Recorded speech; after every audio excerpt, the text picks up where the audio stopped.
So we're going to get into the undercard because it's a phenomenal undercard on Saturday. We've got 1, 2, 3, 4, 5 grade 1 races. We've got 8 graded stakes in total. And just even looking at Friday as well, we've got the Acorn on Friday. Obviously a tremendous grade 1 race for the fillies, for the 3-year-old fillies. We've got the New York. We've got the Just a Game. Yeah. We've got the Ogden Phipps. We've got 9 grade 1 races between Friday and Saturday.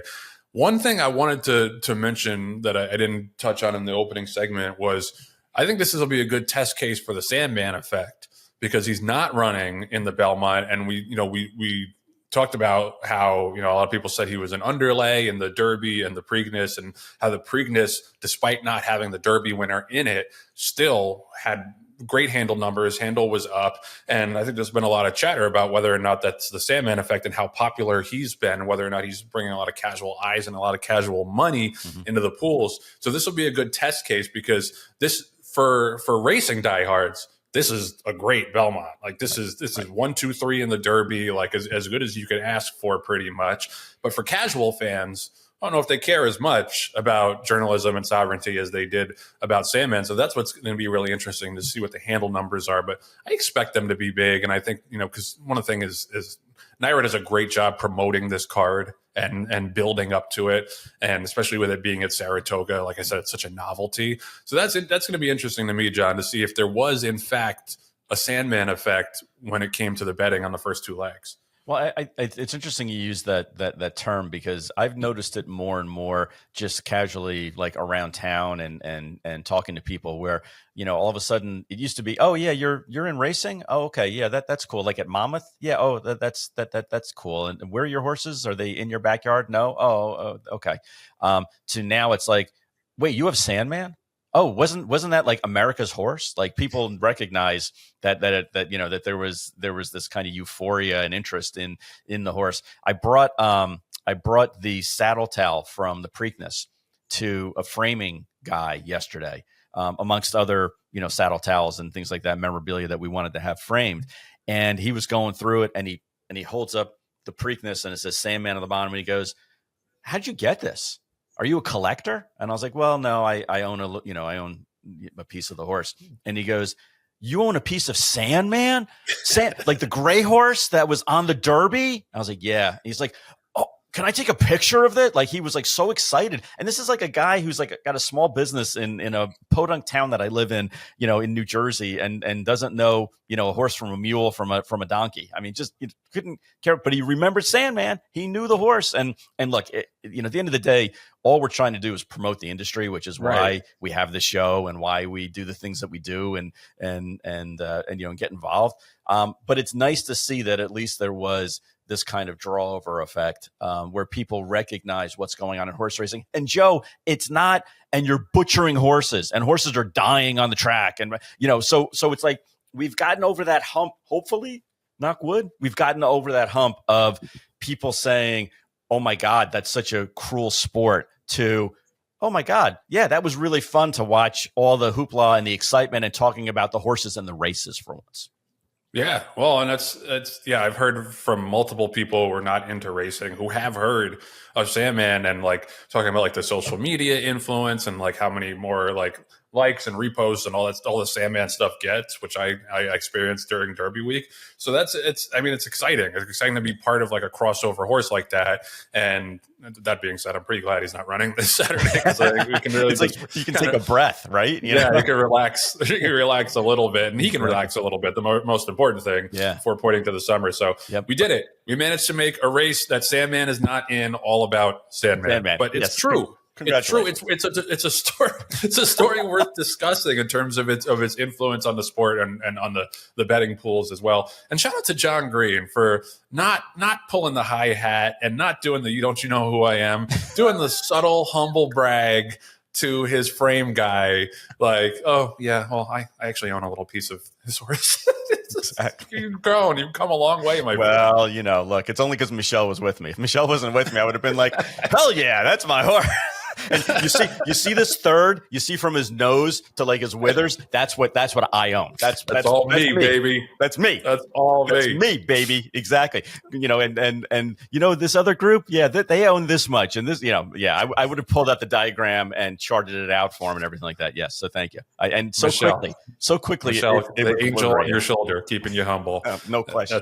That's amazing. No question. Meanwhile, Joe, you guys have a couple of horses, like 3 or 4 in grade ones this weekend. Well, we got 2 in one race, so that's a good segue into talking about the undercard. So we do have 2 in the Manhattan, and both would be extremely satisfying winners, which is a really, really nice 9-horse field. We've got Integration, who I still maintain is like the unluckiest horse in racing to not have a grade 1 win. So he's in the Manhattan, and then Carson's Run, who's got to step it up a little bit, but obviously we've had an unbelievable run with him last year, winning the Saratoga Derby and the grade 1 as a 2-year-old. And then I think that a big part of the equation and the story here is the 3 horses now going out for Miguel Clement. Yes. So we've got Carson's Run, Deterministic, and then Farbridge on the outside. A pretty damn good 1-2-3 punch. So just like sentimentally, I would love to see Miguel and the Clement team win this race, ideally with Carson's Run, but right. with any of them, I think that would be a great story. And I think that that's going to be an unfolding story. And I think a lot of people are going to see how sharp of a horseman Miguel is and how good of a team they have. And that's obviously certainly not to belittle anything that Christoph has done in his career. He built the operation. He was one of the sharpest guys that we had in this game. But Miguel has been like a co-trainer with him for a long time. And I think people are going to be surprised at how little the operation gets interrupted. And I think that that's going to be kind of put to the test early on in this week. And like, John, that's a pretty good threesome to have going into this race with those 3 horses. Well, anytime you can say pretty good threesome, you immediately think of horses in a grade 1. Yes, that's exactly that's exactly what I was thinking. It's that race is just a great betting race. I think obviously there's sentimental interest and intrigue. You want Clement's name to continue to win these big races. You want there to be missing a beat. I know it's going to be with a heavy heart when they saddle, those horses, especially because Christoph talked about how this was the race. We talked, circling races on your calendar. This was a race that he had circled on his calendar for a number of weeks and for a number of horses. And not that his legacy is going to be cemented by the actual finish of this race, but wouldn't it be really cool if one of those horses won and just be another good story for a great family in the industry to continue on with the legacy? I can't imagine, my dad and I do this. We've been doing, owning and managing horses for decades now. I can't imagine what it would be like without him around and without him to bounce ideas off of and to get insight on. And even though we don't agree on everything, at least we can have, I have the privilege and the honor of being able to have those conversations with him. And then he gives me the opportunity to make the final decision, which is, again, just an extraordinary thing based on his resume. He doesn't owe that to anybody. He doesn't need to take a second seat to anybody. And I thought about it when Christoph passed. I thought about, what would happen when God forbid my dad passes away and how I'd feel and the emotion and everything like that. I can't even imagine what Miguel's going through right now as far as trying to keep things going in the operation and also upholding his father's legacy and trying to step in his shoes. So, nothing would make me happier than to see them winning one of these big races over the weekend and kind of getting over the hump and over the emotional, satisfaction of being able to win one of those races and with an homage to his father up in heaven. And I think also, not speaking for Miguel, but for myself, to me, that would be, okay, now everything can kind of get a little bit back to normal and continue to move forward. And we got through, another legacy change, for lack of a better term. And, I'm getting a little choked up even just thinking about it and talking about it, Joe. So I'm gonna stop here. No, for sure, and that's a great it's a great perspective that you have. Because Len is older, and I'm sure that you've acknowledged and come to terms with that to a certain extent. Although Len is he's younger than a lot of us in many ways. So don't worry, I'm not getting rid of Len. Like I'm just, I know that that's something you must have thought about, and I think that that's part of the reason why you having getting a little emotional here, which I don't blame you. And yeah, I think that that's one of the things that's kind of like grounding about training horses and working with horses is that like no matter what's going on in the outside world, like the horses have to train, the horses have to get fed, and so there's in a way like there's I think there's comfort in that. You know, having this be your chosen path in your career, the fact that you just, you put one foot in front of the other, you get back to work, you work with your team, you do the best that you can. But I would imagine that it is a lot to have to kind of immediately turn the page because, you have to do the best for these horses and for these owners. And so that's why, I think it would be remarkable and really fun if the Clements had a big week, especially in the Manhattan, which, as we mentioned, was one of Christoph's favorite races. Couple other grade ones worth mentioning. I mean, the Woody Stevens is always one of my favorite races, because you start to get like these horses that ran the Triple Crown that probably didn't want to go that far, turning back and probably doing what they're meant to do and what they're going to be best at. You look at like Matticat Road in this race, Citizen Bull just for Bob Baffert, those two turning back. It's crazy. Citizen Bull is a 2-year-old champion. He's probably going to be like 6 or 7 to 1 in the Woody Stevens. But there's some other interesting horses in here. Colloquial, he had that big figure debut win, came back, won the Lafayette, but only got an 88 buyer, so we just kind of wait and see whether or not that big figure was legit. Gunmetal in here for Brad Cox, Chancellor McPatrick, another one turning back. Deep closer this time.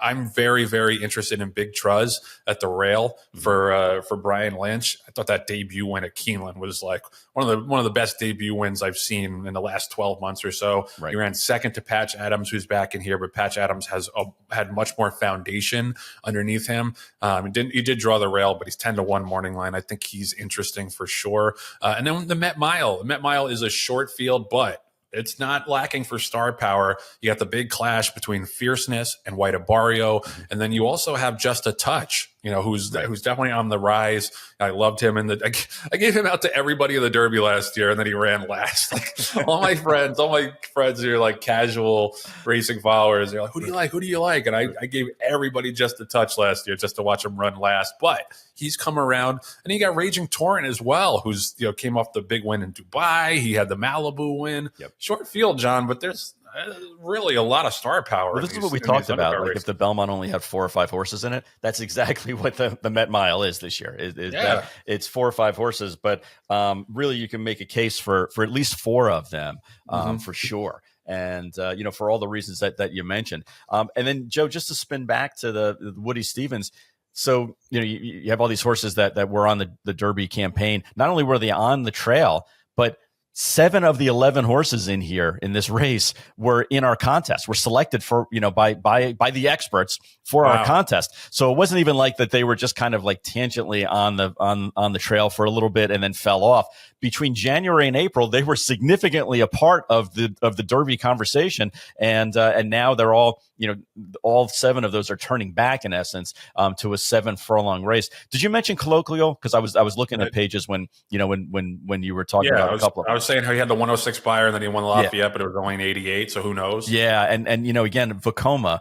Not that we're breaking any news here, but what a freaking stallion he's turned out to be, and in his young career, and out of a Bernardini mare.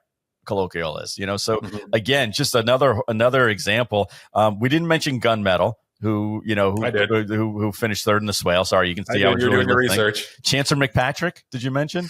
Yes, Chancellor, yes. Okay, good. Mucho Music. No, he's all yours. Okay.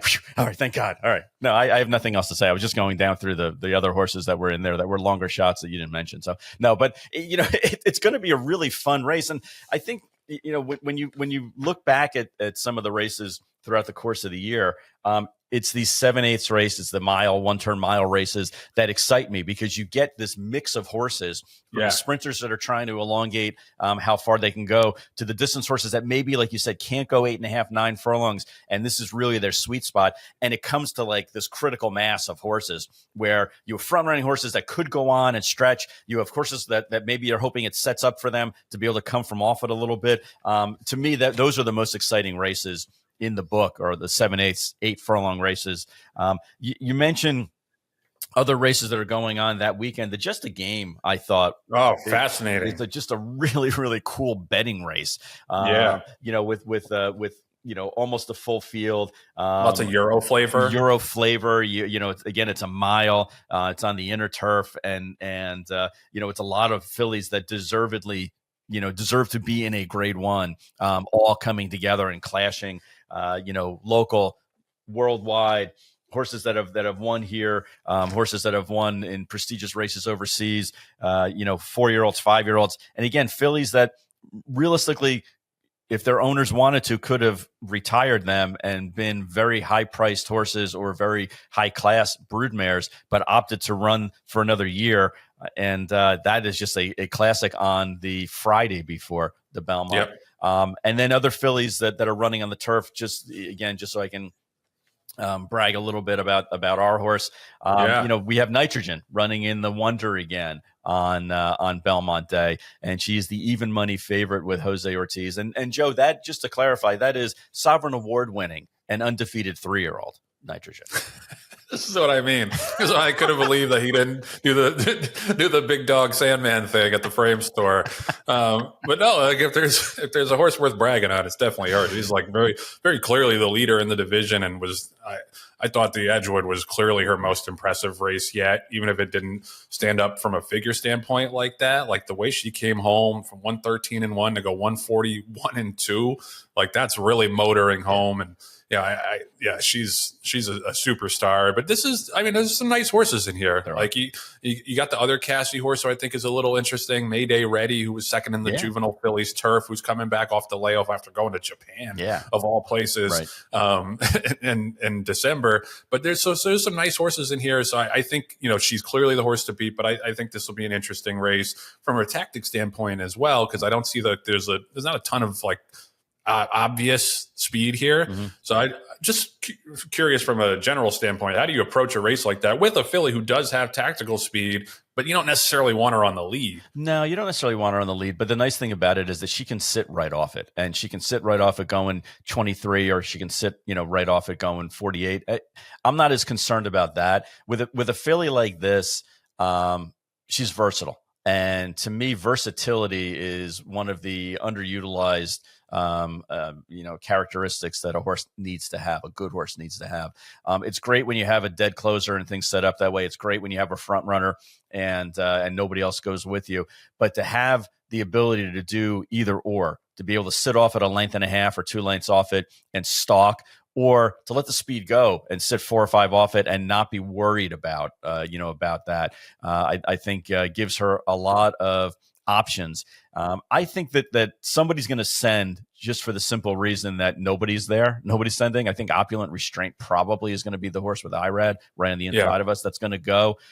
Maybe the outside horse, although Grand Motion doesn't necessarily, focus on speed horses. I can see Kendrick sitting there on the outside and being like, nobody's going to go. Screw you, I'm going. And because he gets aggressive like that. And I respect that about his riding ability. So I'm not worried that somebody's going to go out there and slow the pace down to 49 and 114. And then we're going to have to close into a horse that has a lot of gas left.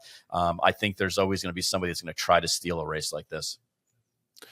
I'm looking for it. I think Opulent Restraint probably is the one. But other than that, there really isn't much. So if you could be sitting right off the 5, I think that would be a good spot for you guys. And just to want to wrap up here, just talk about a couple other horses. Not super interesting betting races because there's going to be big favorites, but it will be interesting to see Good Cheer in the Acorn because she's already well on her way to a championship. Is there anybody that could knock her off? I think the clear, obvious danger is Shred the Gnar for Brian Lynch, horse that's on the improve, ran a 95 buyer last time out, which is higher than Good Cheer has ever run. But I'm not going to go crazy trying to beat Good Cheer after I did in the Kentucky Oaks, and she made me look silly. And then in the New York, we've got She Feels Pretty, who's a 3 to 5 morning line. She's pretty clearly the best horse in that division, but there is an interesting horse. I think the Belleza, the horse that's going out for Miguel Clement, who won the Sheep's Head Bay first time out, at Belmont at the Big A. I think that she could make a little noise.